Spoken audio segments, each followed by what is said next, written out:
গতকাল বালিগঞ্জ কেন্দ্রের প্রার্থী প্রত্যাহার নিয়ে কি বলেছিলেন হুমায়ুন কবির শোনাবো, একই সঙ্গে শোনাবো নিশা চট্টোপাধ্যায় পাল্টা কি বলেছিলেন। আমার জানা ছিল না উনি একজন সেলিব্রিটি, এটাই জানতাম, কিন্তু প্রার্থী ডিক্লেয়ার করার আধ ঘন্টার মধ্যেই টিএমসির বিভিন্ন যে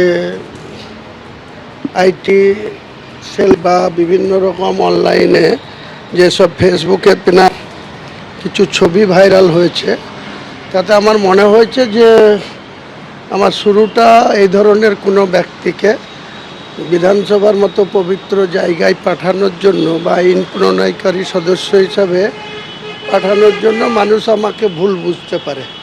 তাই আমি সেটা 24 ঘন্টা যেতে না যেতেই রাত্রেই সিদ্ধান্ত নিয়েছি যে এটাকে প্রার্থী রূপে রাখবো না। একটা বাঙালি মেয়ের ওপর দিয়ে তোমরা এখন একটা মুসলিম সমাজ চালিয়ে দিচ্ছে আমাকে, মানে আমাকে এমন করলো যে আমি আপও হলো আমি ডাউনও হলাম। এটার মানেটা কি? আমি তো এটাই জানতে চাই। আমি চাচার কাছে এটাই জানতে চাইবো আমার ভুলটা কি ছিল। আমার যদি এটাই ভুল ছিল তাহলে তো আপনার দেখে শুনে, আপনার তো এত এত মানে সংগঠন আছে, এত মানুষ আছে, তো নিশ্চয়ই আমার নাম যখন নিয়েছেন আপনি তো কিছু দেখে তো নিয়েছিলেন। সেই দেখাটার পর সেই দেখা কোথায় গেল? তার জন্য আমি মানহানি মামলা করব। আর আমার আমি যা ট্রোল হচ্ছি, আমি যা সাফার হচ্ছি, তার জন্য যদি আমার কিছু করে ফেলি বা কিছু যদি আমার মা বাবা বা ফ্যামিলির কিছু হয়ে যায় তাহলে সেটা দায়ী কে? অন্যদিকে হুমায়ুন কবির সত্যিই পদে ফিরলেন ভরতপুরের দুই তৃণমূল নেতা। ভরতপুর 1 ও 2 নম্বর ব্লকের সভাপতির নাম প্রকাশ তৃণমূল কংগ্রেসে। ভরতপুর 1 ব্লকের সভাপতি করা হলো নজরুল ইসলামকে, ভরতপুর 2 ব্লকের সভাপতি করা হলো মোস্তাফিজুর রহমানকে। হুমায়ুন কবিরের সঙ্গে এই 2 ব্লক সভাপতির বিবাদ চরমে ওঠে। বারবার 2 ব্লক সভাপতিকে অপসারণের দাবি তোলেন হুমায়ুন।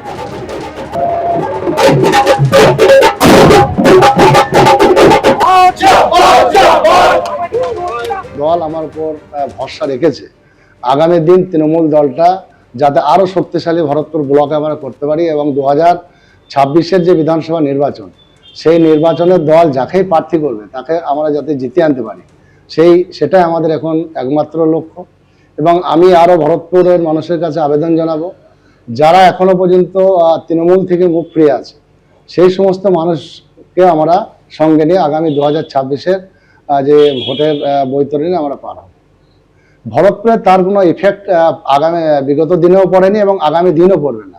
আপনারা বাবরি মসজিদ নিয়ে ধর্মের নামে যে বিভাজনের একটা তৈরি তিনি করেছেন হিন্দু মুসলিমের মধ্যে, তার প্রভাব আমাদের ভরতপুরে পড়েনি। বিগত দিনে ভরতপুর থেকে কোনো লোক যায়নি, 2-4 জন ছাড়া, এবং আগামী দিনও আমি আশা করছি কেউ যাবে না সেখানে। আমরা তৃণমূল স্তরের কর্মী, আমরা নেতার চেয়ে নিজেদেরকে কর্মী বলে অভিহিত করতে পছন্দ করি। তাই দল যে কোনো সময় যে কোনো সিদ্ধান্ত নিলে সেটা আমরা দলের মঙ্গল কামনা করি এবং সেটাকে আমরা মাথা পেতে নিই।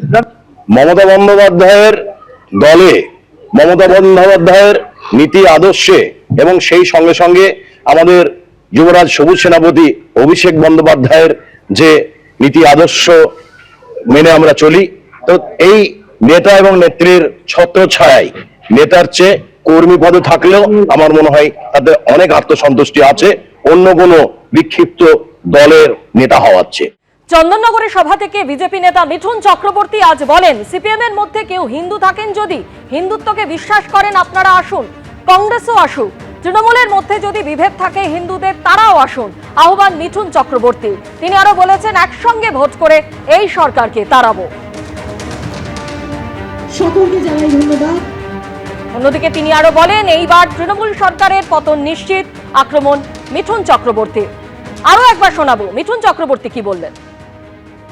আমি সবাইকে অনুরোধ করছি, যদি কমিউনিস্ট পার্টির মধ্যেও কেউ হিন্দু থাকেন, যদি হিন্দুত্বকে বিশ্বাস করেন, আপনারাও আসুন। কংগ্রেসকেও বলছি আপনারাও আসুন। তৃণমূলের মধ্যেও যদি কারোদের কোনো বিবেক থাকে সেই হিন্দুদের, তারাও আসুন। আমরা একসাথে মিলে একসাথে ভোট করে এই সরকারকে এখান থেকে তাড়াই। আর এবারে তৃণমূল সরকারের পতন নিশ্চিত। কংগ্রেস নেতা সৌম্য আইচি রায় এই মুহূর্তে টেলিফোনে আমাদের সঙ্গে রয়েছেন।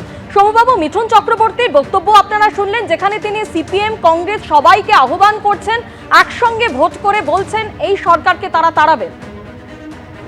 দেখুন, শুনতে তো খুব ভালো লাগে, মিঠুন বাবু যেগুলো বলছেন ওগুলো ওই সিনেমাতে খুব ভালো লাগে, শুনতে ভালো লাগে, মানুষ মনোরঞ্জিত হয়। কিন্তু অবস্থানগত দিক থেকে উনি এমন একটা দলে আছেন যেই দল ভারতবর্ষে ধর্মীয় বিভাজন, একে অপরের সঙ্গে কাটাকাটি, হিন্দু মুসলিমের লড়াই, এই রাজ্যে তৃণমূল আর বিজেপি দুজনের পরিপূরক।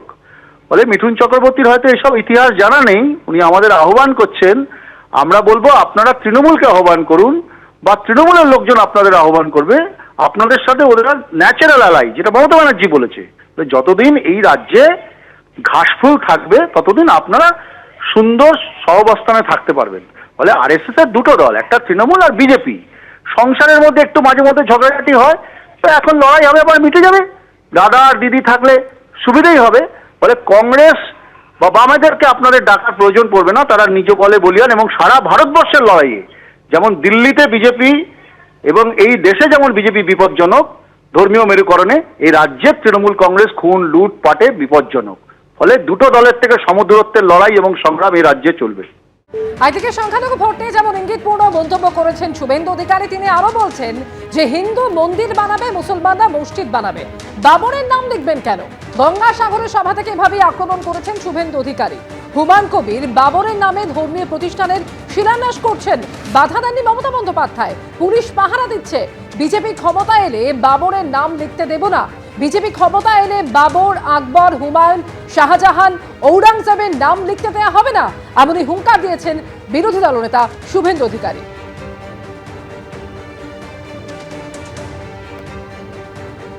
দাঙ্গা হুমায়ুন কবির লাগাচ্ছে, আমরা তো বলছি হিন্দু মন্দির বানাবে, মুসলমান মসজিদ বানাবে, শিখ গুরুদ্বারা বানাবে, খ্রিস্টানরা গির্জা চার্চ বানাবে। কে আপত্তি করেছে? জমি থাকলে টাকা থাকলে করুন না, বাবরের নাম লিখবেন কেন? আপনাদের ঠিক করতে হবে, বাবরের নাম থাকবে না মুছবেন? হুমায়ুন কবির বাবরের নামে ধর্মীয় প্রতিষ্ঠান শিলান্যাস করছে, বাধা দেয়নি মমতা, 1000 পুলিশ দিয়ে পাহারা দিয়েছে।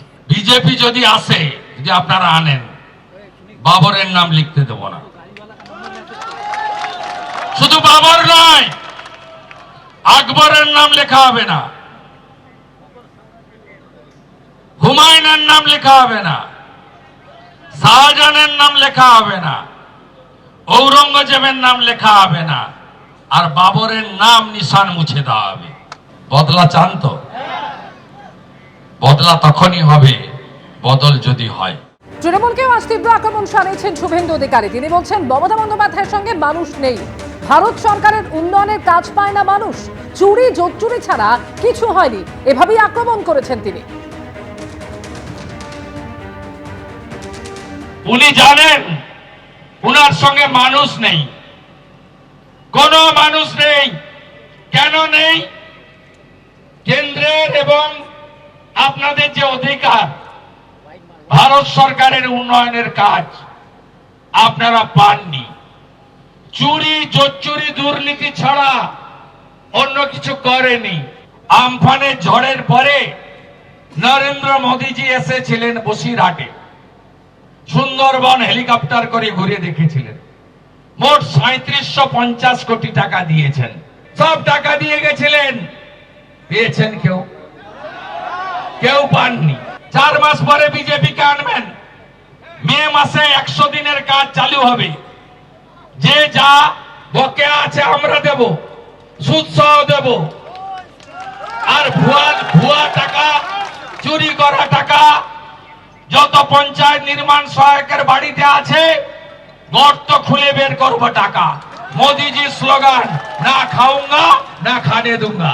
আপনি সপরিবারে জেলে যাবেন, এত চুরি করেছেন আপনি। এবিপি আনন্দ, এগিয়ে থাকে, এগিয়ে রাখে।